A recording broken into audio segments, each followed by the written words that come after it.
राज्य की दयालु और सुंदर राजकुमारी की शादी को कुछ ही महीने हुए थे। विवाह के आनंद की स्मृतियां अभी ताजा ही थीं, लेकिन उसका सुख अधूरा रह गया।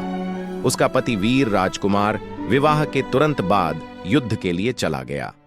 अब राजकुमारी अकेली रह गई थी। उसकी आंखों में इंतजार और मन में अनकहे प्रश्न थे। दिन धीरे धीरे बीत रहे थे। राजकुमारी ने अपने अकेलेपन को समय और कर्तव्यों से भरने की कोशिश की। कभी मंदिर में जाकर प्रार्थना करती, कभी महल की स्त्रियों से बातचीत करती, तो कभी खिड़की से बाहर दूर क्षितिज की ओर देखती, जहां से उसके पति के लौटने की कोई खबर आने वाली थी। इन्हीं दिनों एक सुबह उसने अपने भीतर कुछ बदला हुआ महसूस किया। थकान जल्दी आ जाने लगी थी और मन अजीब तरह से संवेदनशील हो गया था। राजवैद्य को बुलाया गया। लंबे परीक्षण के बाद वैद्य ने धीमी आवाज में कहा, राजकुमारी, आपके गर्भ में जीवन का संचार हुआ है। आप माता बनने वाली हैं। उस क्षण राजकुमारी का हृदय तेजी से धड़कने लगा। उसकी आंखें आश्चर्य से फैल गईं। यह समाचार उसके लिए सुख और आंसुओं दोनों का कारण था। वह चाहकर भी अपनी खुशी बांट नहीं सकी, क्योंकि जिसका साथ उसे सबसे पहले चाहिए था, वह पति तो दूर रणभूमि में था। उसने अपनी हथेलियों को पेट पर रखा और धीरे से फुसफुसाई, तुम्हारे पिता लौटकर जब तुम्हें देखेंगे तब यह इंतजार सार्थक होगा। लेकिन भीतर कहीं एक खालीपन भी गूंज रहा था। उत्सव की घड़ी में भी अकेलापन उसका पीछा नहीं छोड़ रहा था। गर्भवती होने की खबर छिपी नहीं रह सकी। राजमहल से लेकर राज्य की गलियों तक यह समाचार तेजी से फैल गया। राजकुमारी माता बनने वाली हैं। प्रजा में उल्लास का वातावरण था। लोग मानो पहले ही भावी उत्तराधिकारी का स्वागत करने लगे। हर घर में दीप जलाए गए, मंदिरों में घंटियां बजीं और प्रार्थनाएं होने लगीं कि राजवंश का वारिस स्वस्थ और बलवान जन्म ले। परंतु जहां प्रजा के हृदय में उत्सव था, वहीं राजकुमारी का मन भारी होता गया। हर दिन नई नई अपेक्षाएं उसके सामने रखी जाती। महल की दासियां और वृद्ध रानियां उसे लगातार उपदेश देती, राजकुमारी, अब आपको और सावधान रहना होगा। राजवंश का भविष्य आपके गर्भ में पल रहा है। आपका हर कदम अब राज्य के लिए मायने रखता है। यह शब्द उसके कानों में गूंजते रहते, मानो वह अब केवल एक स्त्री नहीं रही, बल्कि पूरे राज्य की आशाओं का बोझ उठाने वाली छवि बन गई हो। वह रात को नींद में भी इन बातों को भूल नहीं पाती। तकिए पर सिर रखती तो भीतर से आवाज आती, क्या मैं इस जिम्मेदारी को अकेले निभा पाऊंगी? उसे याद आता उसके पति ने विदा होते समय कहा था, मैं शीघ्र लौटूंगा। लेकिन अब कई महीने बीत चुके थे।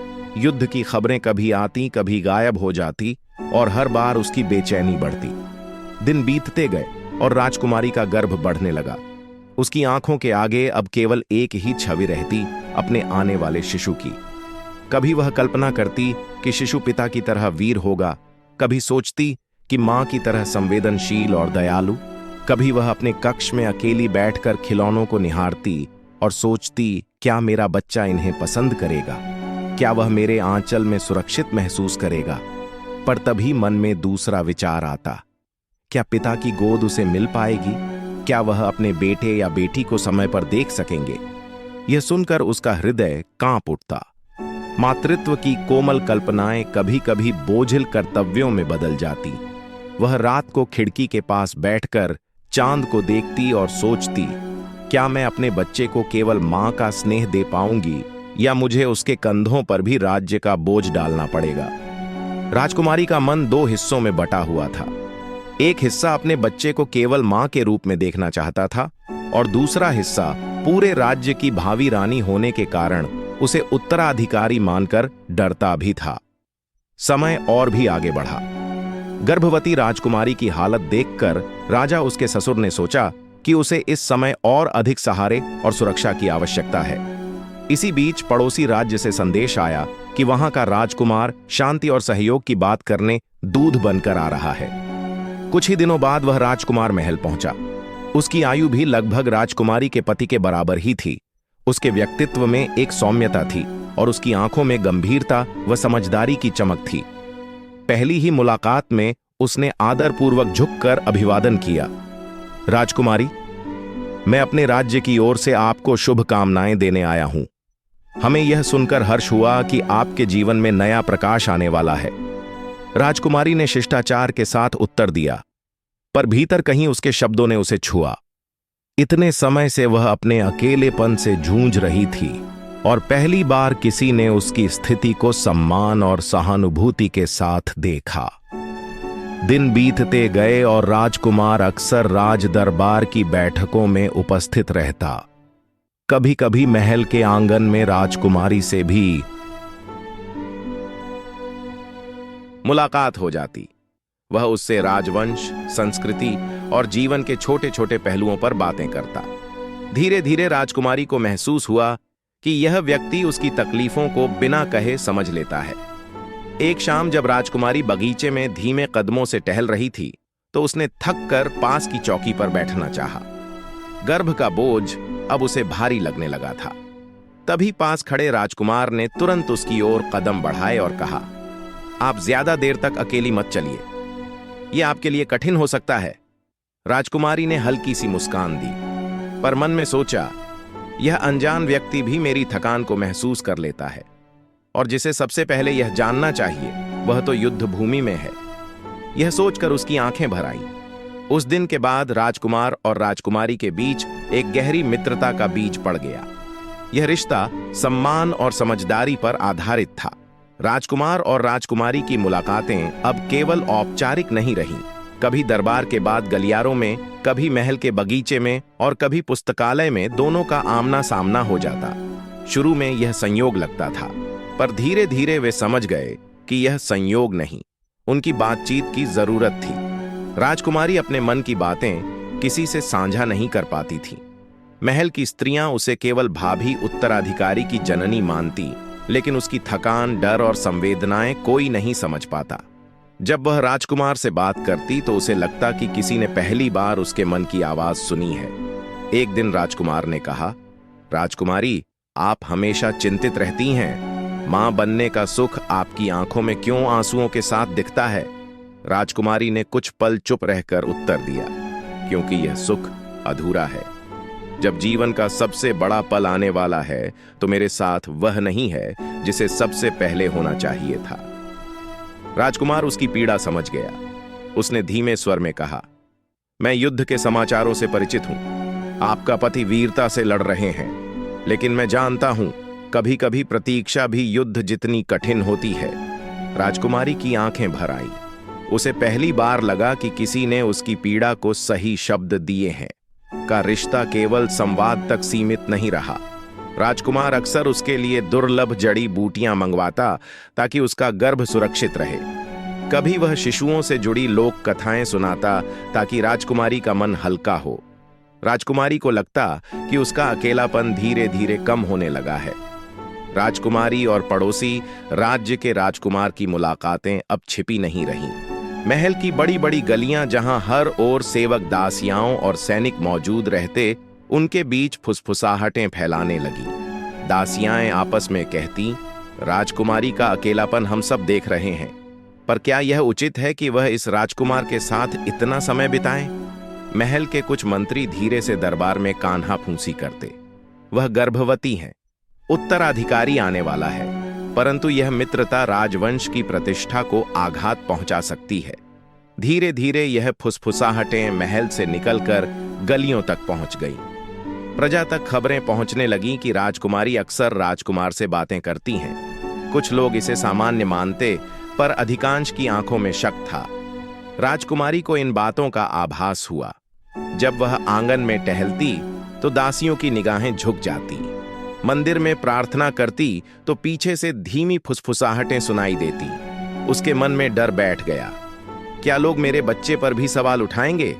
क्या मेरे पति जब लौटेंगे तो इन अफवाहों को सच मानेंगे? राजकुमार ने यह सब महसूस किया। एक दिन उसने राजकुमारी से कहा, यदि मेरी मौजूदगी आपको और कठिनाई में डाल रही है तो मैं दूरी बना लूं।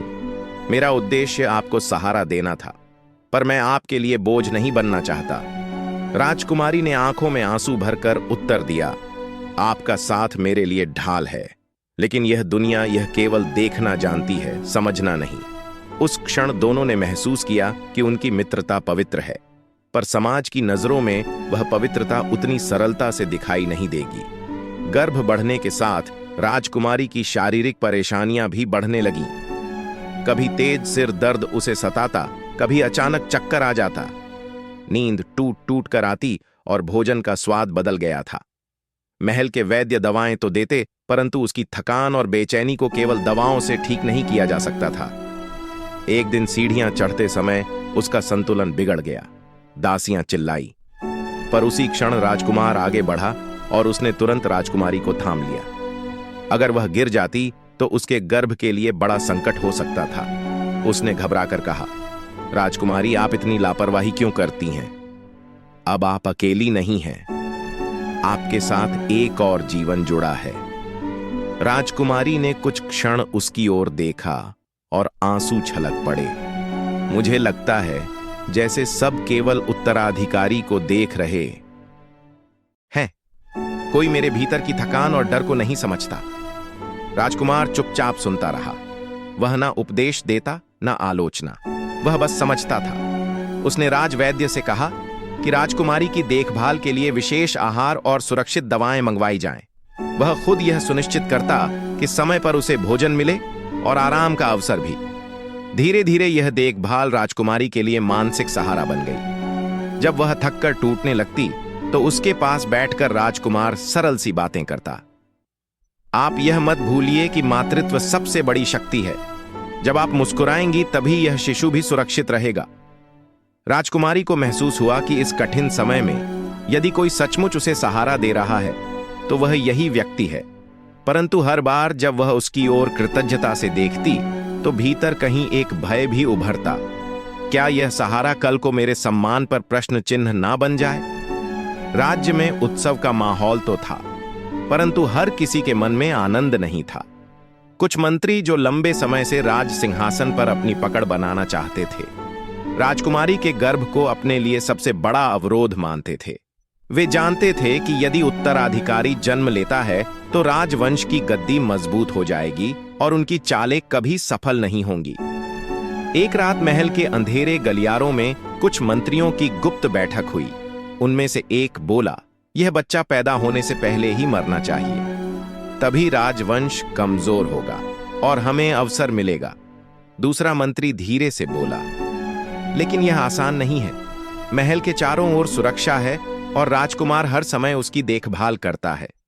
तीसरे ने क्रूर हंसी के साथ कहा, दुनिया जानती है कि स्त्रियां गर्भावस्था में कितनी कमजोर होती हैं। बस एक गलत दवा, एक गलत भोजन और सब समाप्त। इन षड्यंत्रकारी शब्दों ने एक भयावह योजना को जन्म दिया। धीरे धीरे महल की दासियों में भी कुछ लालच के कारण उनकी बातों में शामिल हो गई। अब खतरा केवल बाहर से नहीं था, बल्कि महल की दीवारों के भीतर भी पल रहा था। राजकुमारी को इन योजनाओं की भनक नहीं थी, पर वह महसूस करती थी कि महल का वातावरण बदल गया है। कभी भोजन में अजीब स्वाद आता, कभी औषधियों की गंध अलग लगती। उसका दिल कहता, क्या सचमुच मेरे बच्चे को कोई नुकसान पहुंचाना चाहता है? लेकिन यह केवल आभास नहीं था, बल्कि हकीकत थी। और यदि समय रहते किसी ने उसे रोका नहीं तो यह षड्यंत्र उसके जीवन का सबसे बड़ा दुख बन सकता था। पड़ोसी राज्य का राजकुमार केवल एक दूत बनकर नहीं आया था। उसके भीतर न्याय और निष्ठा की गहरी भावना थी। वह राजमहल में घट रही गतिविधियों पर नजर रखता था। कुछ दिनों से उसने देखा कि राजकुमारी के भोजन और औषधियों में अक्सर बदलाव किए जा रहे थे। एक बार उसने देखा कि रसोई में एक दासी किसी पात्र में गुपचुप कुछ मिला रही है। जब उसने अचानक वहां प्रवेश किया तो दासी घबरा गई और पात्र छिपाने लगी। उसने तुरंत उसे पकड़कर गुप्त रूप से जांच कराई। परिणाम भयावह था। भोजन में धीमा झर मिलाया गया था, जो गर्भवती स्त्री के लिए घातक सिद्ध हो सकता था। राजकुमार का रक्त खौल उठा। उसने समझ लिया कि यह केवल लापरवाही नहीं, बल्कि योजनाबद्ध साजिश है। उसने उस दासी से कठोरता से पूछताछ की। डर और पसीने में डूबी दासी ने सब कुछ उगल दिया। मंत्री ने हमें आदेश दिया था, यदि शिशु पैदा होने से पहले ही मर जाए तो राज्य की गद्दी पर उनका अधिकार हो जाएगा। राजकुमार ने यह सुनते ही तुरंत कदम उठाया। उसने रसोई और औषधालय की पूरी देखरेख अपने अधीन कर ली। उसने विश्वसनीय सैनिकों को नियुक्त किया, जो गुप्त रूप से राजकुमारी की सुरक्षा करते। हर दवा, हर भोजन पहले उसकी निगरानी में तैयार होता और फिर राजकुमारी तक पहुंचता। एक दिन राजकुमारी ने उससे पूछा, आप यह सब क्यों कर रहे हैं? यह तो मेरे अपने राज्य की जिम्मेदारी है। राजकुमार ने शांत स्वर में उत्तर दिया, कभी कभी खतरे बाहर से नहीं, भीतर से आते हैं। आपके गर्भ में पल रहा जीवन इस राज्य की सबसे बड़ी आशा है। यदि मैं इसे बचाने के लिए चुप रहा तो यह मित्रता केवल शब्दों की निष्ठा होगी, कर्म की नहीं। राजकुमारी ने उसकी ओर देखा और पहली बार उसके मन में यह विचार आया कि यह व्यक्ति केवल मित्र ही नहीं बल्कि एक रक्षक भी है। अब राजकुमारी का हर पल राजकुमार की सतर्क निगरानी में गुजरने लगा। वह जानती थी कि अगर उसके बच्चे की सांसें सुरक्षित हैं तो इसके पीछे इस राजकुमार की निष्ठा और साहस है। राजकुमारी जानती थी कि राजकुमार उसकी रक्षा कर रहा है। उसकी हर थाली, हर औषधि, यहां तक कि उसके विश्राम के समय भी राजकुमार की सतर्क नजर रहती। ये देख उसका मन कृतज्ञता से भर जाता। वह महसूस करती कि शायद इसी सहारे के कारण अब तक उसका गर्भ सुरक्षित है। परंतु कृतज्ञता के साथ साथ एक और भाव धीरे धीरे उसके मन को घेरने लगा, भय। वह सोचती, महल में तो पहले ही लोग हमारी मित्रता को लेकर बातें करते हैं। अब जब वह हर समय मेरे पास रहता है तो यह बातें और गहरी ना हो जाए। एक शाम जब वह खिड़की के पास बैठी थी और राजकुमार सामने खड़ा यह देख रहा था कि उसका भोजन सही से परोसा गया है या नहीं, राजकुमारी अचानक बोल पड़ी, आप यह सब क्यों करते हैं? लोग तो अब यही कहेंगे कि मैं अकेली नहीं हूं कि मेरे जीवन में। वह वाक्य अधूरा छोड़कर चुप हो गई। उसकी आंखें नम थीं। राजकुमार ने शांत स्वर में कहा, राजकुमारी, लोग हमेशा कुछ ना कुछ कहते ही हैं। मैंने तो केवल आपके और आपके शिशु की सुरक्षा का वचन लिया है। यदि इस निष्ठा पर भी कोई प्रश्न उठे तो उसका बोझ मैं अपने सिर ले लूंगा, आप पर नहीं। परंतु राजकुमारी का भय कम नहीं हुआ। उसे लगता था कि कल को जब उसका पति लौटेगा तो इन अफवाहों की गूंज उसके कानों तक अवश्य पहुंचेगी। और यदि उसने एक बार भी यह सोच लिया कि राजकुमारी और राजकुमार का रिश्ता केवल मित्रता नहीं था तो उसका मन कांप उठता। उसने अपने गर्भ पर हाथ रखकर सोचा, क्या मेरा यह मासूम बच्चा भी जन्म लेने से पहले ही शक की छाया में आ जाएगा? राजकुमारी की आंखें अक्सर बिना कारण भर आती। वह बाहर से मजबूत दिखने की कोशिश करती, पर भीतर से भय और अकेलेपन की दीवारें और ऊंची होती जा रही थीं। कई दिनों से महल के चारों ओर एक अनजानी हलचल महसूस हो रही थी। सैनिकों को रात दिन चौकसी बढ़ाने का आदेश मिला था, क्योंकि पड़ोसी राज्य ने अचानक सीमाओं पर गतिविधि तेज कर दी थी। राजकुमारी अपने गर्भ के अंतिम दिनों में थी। वह अब ज्यादा चल भी नहीं पाती थी। राजकुमार अक्सर उसे आश्वस्त करता, चिंता मत कीजिए, जब तक मैं हूं कोई आपको और आपके बच्चे को छू भी नहीं सकता। लेकिन नियति शायद कुछ और ही लिख चुकी थी।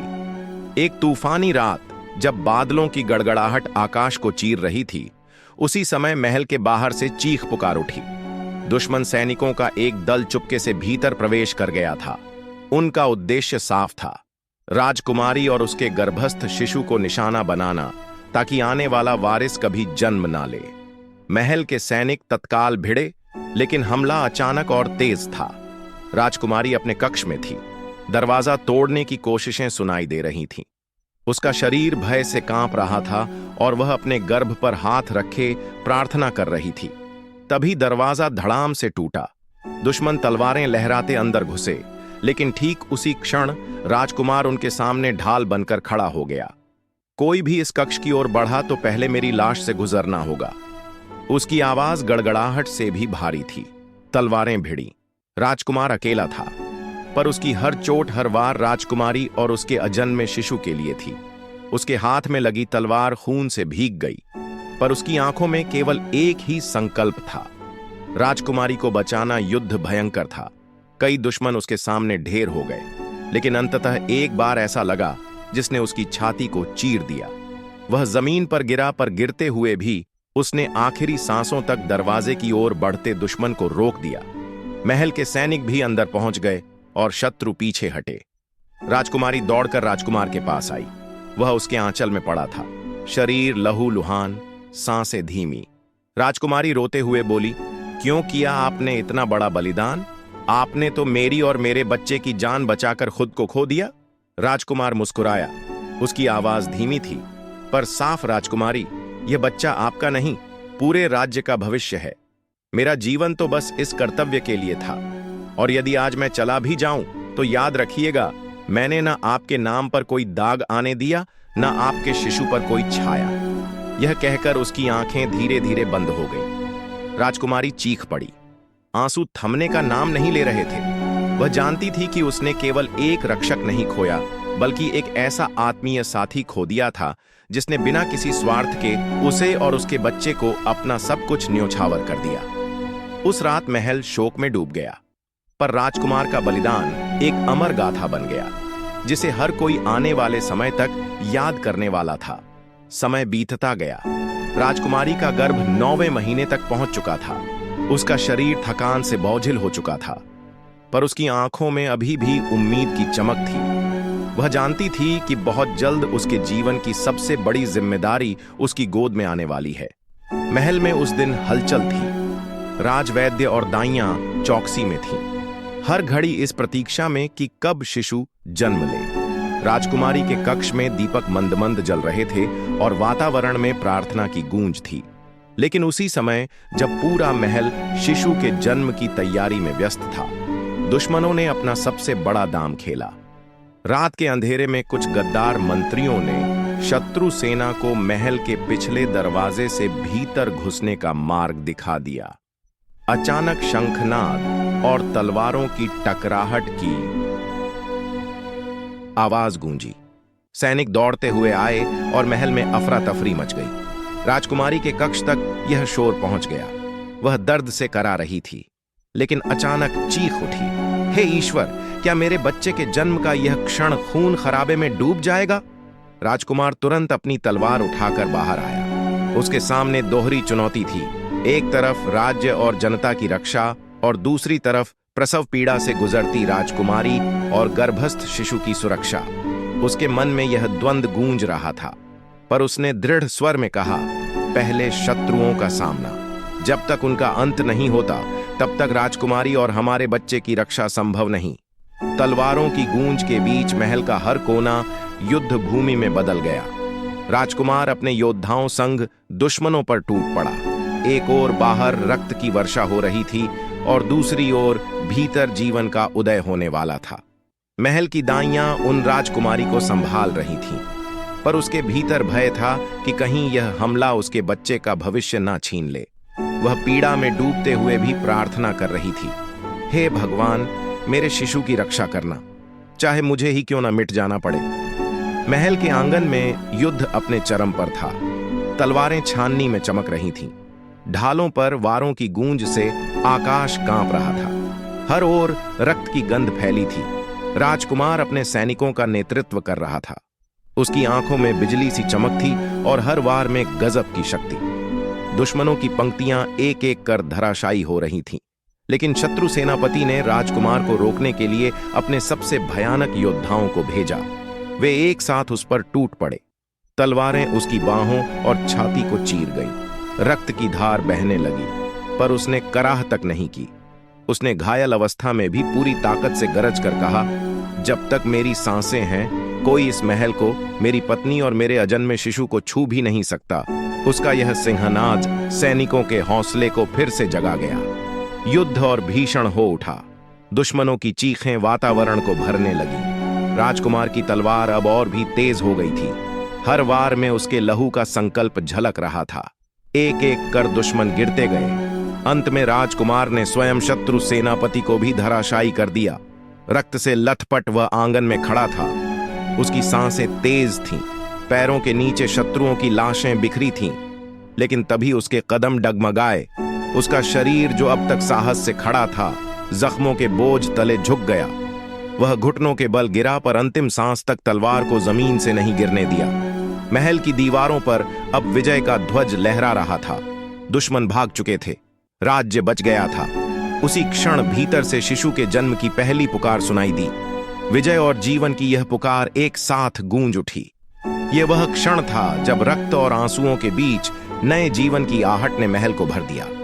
राजकुमार ने कमजोर आंखों से उस दिशा में देखा और उसके होठों पर हल्की मुस्कान आई। धीमे स्वर में कहा, हमारा उत्तराधिकारी आ गया। अब मेरी धरती और मेरा वंश सुरक्षित है। महल के भीतर दीपों की पंक्तियां जल उठी थीं। वातावरण अब युद्ध की गंध से नहीं, बल्कि शिशु की कोमल किलकारी और चंदन की सुगंध से भरा था। राजकुमारी प्रसव पीड़ा से उभर चुकी थी। उसके चेहरे पर थकान थी, लेकिन आंखों में मां बनने का अनुपम तेज। वह अपने शिशु को गोद में थामे थी। नन्हा सा चेहरा, गुलाबी होंठ, मासूम आंखें जो मानो अंधकार में फैला सूरज बनकर जन्मी हो। बाहर रणभूमि से घायल राजकुमार को सैनिक सहारा देकर भीतर लाए। उसके शरीर पर घाव थे, रक्त रिस रहा था, लेकिन आंखों में अटूट संतोष। जैसे ही उसकी नजर राजकुमारी और बच्चे पर पड़ी, उसकी पीड़ा पल भर में मिट गई। कमजोर कदमों से वह उनके पास पहुंचा और कांपते हाथों से शिशु को गोद में लेने की कोशिश की। राजकुमारी ने उसका हाथ थामा और मुस्कुराकर बोली, अब यह हमारी जीत का असली प्रतीक